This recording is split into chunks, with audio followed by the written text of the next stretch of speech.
And she called me and she goes, I have bad news. And I was like, well, what's the vibe? And she goes, the guy I was seeing, he broke up with me. And I said, oh my gosh, I'm so sorry to hear that. And she goes, well, that's not even the bad news though. He didn't make me hate him when he left. That's the bad news. She's like, I don't know how to get over him. Like, he was so nice. He didn't cheat on me. He didn't like break my heart into a million pieces. He did not make me hate him. So it's going to be very hard to move on from him. He gave me the good and goodbye. And I was like, okay, one sec. I have to write this down. Like, this is really good. Can I write a song? And she goes, absolutely. The Desert Tiger Podcast.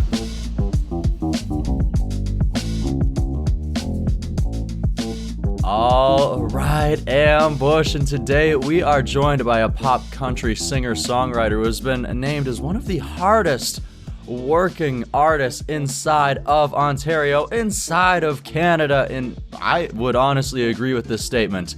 She has been hitting the pavement over the last couple years, releasing a debut EP earlier this year, and there has been no slowing down as she has been continuing to release 2 singles now this year, with today being the release date of that second single. It is a a different look, a different perspective on your quintessential break-up song. It's entitled Good at Goodbye, and our guest today is the incredible Jessica Soul. How's it going today, Jessica? What an intro. Thank you so much. I'm doing great. How are you? Oh, I am fantastic, having myself a beautiful, sunny British Columbia morning, so I can never complain, where, you know, my view is mountains and beautiful sun, so, you know, never an argument on my side. Sounds like a picture-perfect morning. Cannot complain, and of course, it's even better when I get to discuss one of my favorite topics, music. And of course, like we mentioned, today is the release date of your new single, Good at Goodbye. So of course, I have to dive into it. What's the excitement like? What's the last couple hours been like since the song's been out? Oh my gosh, release days are always so much fun. I stayed up till midnight last night to be the first person to listen to my song, not in a Dropbox. And it's so exciting, always getting all of the love from friends and family, and of course from fans too, and people that have maybe just discovered my music, and having people be so excited that they share and they talk about it on their social media and they tag me is always so amazing. And I'm really feeling the love this morning. So thank you to everybody who's been listening so far. Hey, shout out to the real ones, right? It's those people that give you the massive support, because release day, those first couple weeks after a release, very, very important for an artist. It's true, and it can be a little spooky sometimes because you never know what's going to happen. It's exactly right. It's are people going to be paying attention? Yeah. Am I making enough noise? Have I been pushing this enough? Have I made enough TikToks? I don't know. Oh my god, TikTok is so fun. I'm just starting to like truly delve into the world. Like, I was one of those people that was like fighting getting into it for a while, but like now I'm starting to like kind of like trying to like understand the fun of it, and it's like it actually is like a very fun world. I like it. It's always a good time. But of course, we aren't here to talk about TikTok. Like I mentioned, we're here to talk about that new single, Good at Goodbye. So when exactly did this song come together for you? From what I can see, I believe this was recorded down in Nashville. It was, yeah. I wrote the song right after my husband and I moved into our new home with a friend of mine. His name is Eli James. He's a wonderful writer, a great artist, a really good friend of mine. And then it was not until a year later that we took the song into the studio. We went down to Nashville. It was my first time ever in Nashville also. So getting to record in such an iconic studio, Blackbird Studio, was so amazing. And I'm super excited about getting to record and release this song, especially getting to go down to Nashville and work on music that way is so, so cool. Mm-hmm. Well, Nashville is one of those music meccas of the world. And of course, being like the country music mecca of the world, and you see like so many people who go down there and like get to join in songwriting circles and otherwise, and like when they come back with just like this wealth of knowledge. So what would you say some of the things you learned from your time in Nashville were? I honestly just tried to absorb as much as I could. And it made me want to work like 100 times harder. And we got to work with John McBride while we were there. He owns the studio and he's wonderful. And he is so knowledgeable, and just being able to listen to him speak and listen to him talk about the music and work on my music, first of all, was such an honor. And I just tried to absorb as much as I could.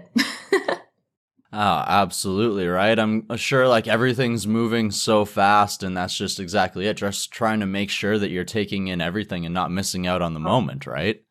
Exactly. And of course, you mentioned you also not only got to work with such an esteemed producer, but you also got to work in a pretty amazing studio with Blackbird as well. What was that like? It was life-changing, honestly.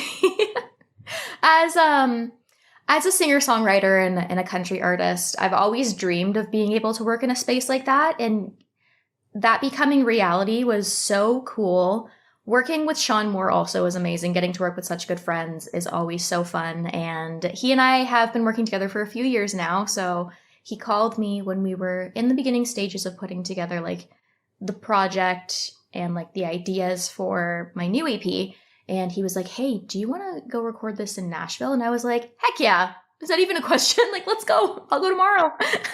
So I'm guessing the entire EP was recorded down in Nashville then? It was, yes. We recorded the whole EP and I'm super pumped about it. And Good and Goodbye was a super fun song to bring to life, especially for this EP, because we did dive into a little bit more of like the pop aspects when it comes to the genre of country pop, which is something that I hadn't really done in that aspect yet before. So it's cool to hear my music that way. Mm-hmm. It's when you're melding together sounds, it's always like, how far do you go within one and otherwise? And one thing that I really love about music as it continues to progress, it seems, is a lot of artists are sort of like testing those boundaries of like what they thought their sound was, or like trying to like, you know, not define themselves entirely just by one genre, right?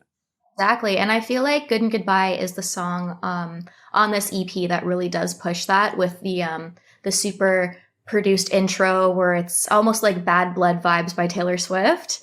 And then it has like the real grand piano and the real like drum kits and guitars and basses and all of that. Like, we didn't really program too much on that side of things, which is where I think the two genres kind of really come together and blend in a really nice way. Perfect.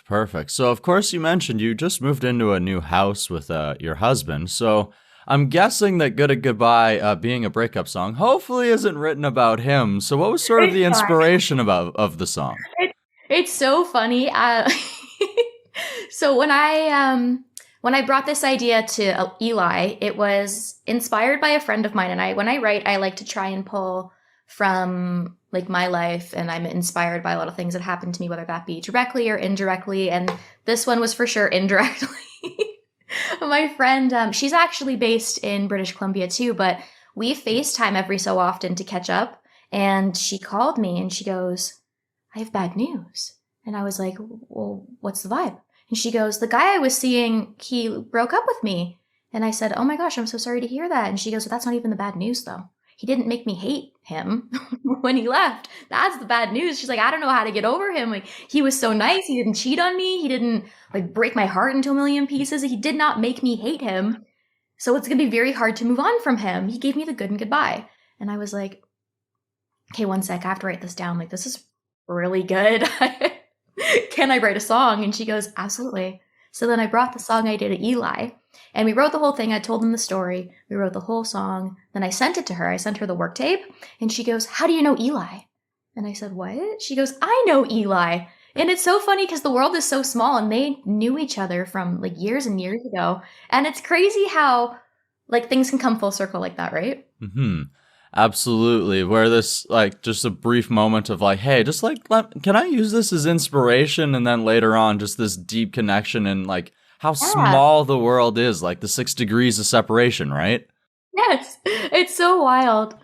Oh my goodness. Absolutely. Crazy how the world turns. And of course, it turns into an amazing single, and hopefully continues to grow, continues to progress for you. And of course, like we mentioned, this is the second single from your upcoming sophomore EP. Earlier this year, you gave us the first taste, a strong taste, if one would say, with a song entitled In the Name of Tequila. A little bit more of a party track here, I believe. Yes, that song is so much fun. And when we were writing for this EP, I really wanted to put out like a party girl anthem kind of thing, because I don't really have a party song. Like on my previous EP, I didn't have a party song, and I was always writing sadder songs or slower songs. And I was like, I want to write a love song about tequila. So a friend of mine, Maddie Corinne, and I were both tequila girls. We both love tequila. All our friends love tequila. And I was like, let's write a song about it. And she goes, perfect, let's do it.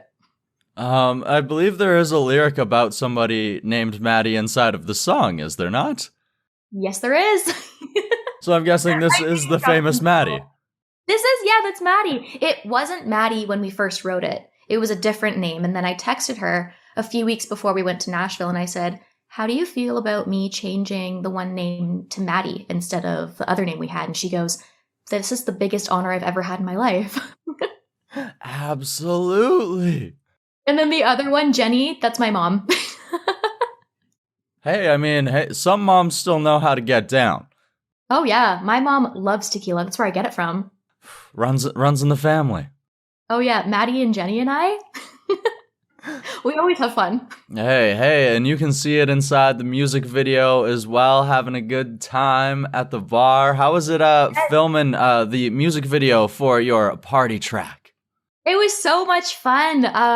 I got all of my girlfriends together and we shot it at the bar that's here in Shelburne where I live. It's a newer bar, so they were so nice to let us come and film, and it was perfect. They had like all the neon lights and stuff and all the TVs. It was so fun. The only catch was we had to film it super early in the morning.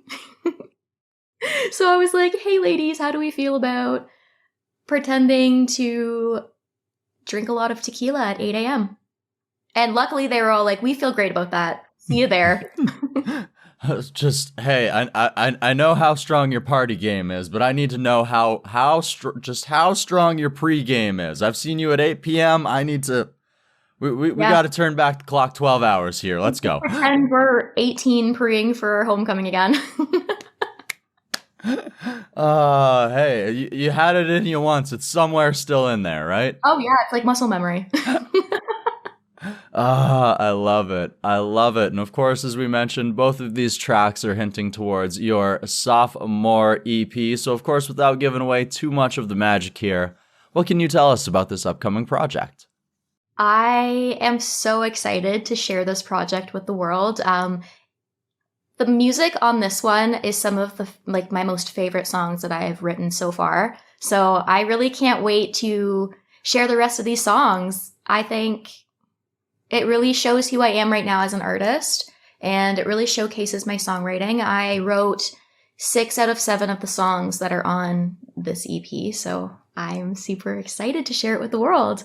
Ooh, all right, so there you go. There's 5 more tracks coming your way, and of course, the best way to make sure that you stay up to date is go ahead and follow Jessica Soul on your favorite music streaming service.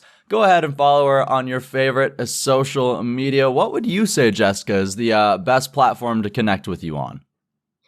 You can connect with me on Instagram or on TikTok. I'm at Jessica Soul Music on TikTok and at Jessica Soul _ on Instagram. And then, of course, you can find all those links on my website too, jessicasoulmusic.com. Hey, perfect. And I will put links in the description to the show below. Make it nice and easy for the audience here to go ahead and do exactly that. And of course, Jessica, as we mentioned, it's been a little bit of a busy year here for you. And one of the things that you've been able to do, one of the things that you've been able to accomplish is sort of be a part of that CCMA experience. Yeah. Earlier this month, you made your way down to Calgary. You just said so much fun. Tell us about it. Got on a plane for the first time in 2 years, so that was fun in itself. But yeah, we were there for 5 or 6 days, I think, and it was like a whirlwind. It was so busy, so fun. It's always so great getting to connect with the country music family, and of course, getting to do it in Calgary was so fun. And I had like my team and we had a blast. We got to see a bunch of people we hadn't seen in a while, which was so much fun. We did Media Row, got to see some friends there, and it was just a blast. Super fun, super busy as always, and yeah. And like you mentioned, the country music family, and I like how you put that because it is exactly that. It's especially after like 2 years of not being able to connect or see all of these people, suddenly seeing all of your friends who you haven't seen in so long, right? Oh, exactly. Yeah. And it honestly is such a wonderful community of artists and producers and writers and just so many talented people. And it feels so supportive and uplifting. Like I know sometimes in the music industry it can feel a little bit like nerve-wracking, but there's such a wonderful community of people that are so supportive here. So that's so nice to have. And then especially inside Calgary, which seems to be like investing a lot inside of their music scene with like the National like Music Museum sort of like going up there. I believe like there's the Studio Bell is there as well. And then just like so much like the city is like growing as such like its own little music mecca, like country music mecca of Canada, right? What? I was saying to my friend Matt Teed, we were walking somewhere. I don't remember where exactly we were going. And I was like, you know what? I hadn't ever been like right downtown Calgary before. And we were basically based downtown the whole time. We went to where they do Stampede a few times for a few things, but most of it was downtown. And I'd been to like outside Calgary before. We went to Stampede back in 2019. But we were walking down the street and I was like, it reminds me of like a combination of Nashville and Toronto almost. And I don't know if it was just because we were surrounded by country music and we were downtown, but that's the vibe I was getting. I don't know. I might be wrong when I say that, but that's what I felt like. And Matt goes, honestly, I could see it. Maybe that's what the plan was all along. Maybe we stumbled onto Alberta's secret plan here. Maybe. I mean, if I could recreate Nashville North up here, it would be Calgary. Hey. Well, hopefully you get to experience more. You just mentioned you have been to Stampede, so hopefully you have much more experiences being able to go down there, make yourself, some more memories along the way. And of course, life is about that. It's about a journey. It's about creating memories. That's what we make it. Hey, exactly. So what was something that you would say you were thankful for along this journey, Jessica? One thing I'm super, super thankful for is having the opportunity to meet so many incredible people and get to work with so many wonderful people and have them be a part of my team is so, so lovely. And I'm so lucky to not only work with good friends, but also have some incredible women join my team lately, which is so nice. Getting to work with awesome ladies is so fun. Well, I mean, I know it was a team of awesome ladies that helped to set up this interview, and I am very thankful to that specific team. So your decision to add them to the team, good choice. Thank you so much. Hey, and I thank them for helping with setting up this interview. And of course, I've got one last question here for you, Jessica. You ready for it? Let's do it. All right. So, of course, we've been talking about your last two singles here, A Good at Goodbye, In the Name of Tequila. We've been talking about this upcoming sophomore EP, going down to Nashville, the experience of recording it, all of it. What I would like to know now is through this process of doing exactly all of that, how has that time helped you to grow as a person, or what has it taught you about yourself? Ooh, I like that question. You know what? This project, especially traveling to record it and working with so many friends and kind of learning more about the industry as I go along, this one has helped me learn how capable I am of pursuing my dream, which has been so wonderful. So, yeah. Honestly, every time I write more music and I release more music, I learn more about myself as an artist. And it's been such a fun ride so far. Hey, well, I really enjoy hearing that, and I cannot wait to see where this ride continues to take you, Jessica. And I want to thank you so very much for making the Desert Tiger podcast a part of that journey. Well, thank you so much for having me. This has been a blast. Hey, I completely agree. Thank you so very much for joining us here on the DTP, Jess. Of course. We'll talk soon. The Desert Tiger Podcast.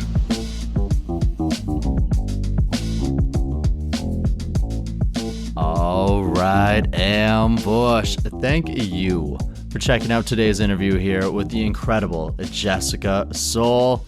You can find Jessica's new single, Good and Goodbye, over on your favorite music streaming service. I'll also leave some links down below for you, as well as some links to go ahead and follow Jessica on your favorite social media platform.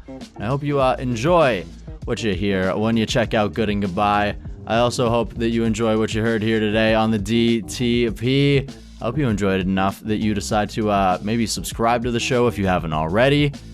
Maybe share today's interview. If you choose to do so, please tag the DTP, Jessica Soul, as well as me, the Colton G. And that's where you can go ahead and find me on pretty much all social media platforms. You can also check out our web store where we're throwing a 30% off a 5-year anniversary sale until October 23rd, 2022. That's over at www.deserttiger.shop.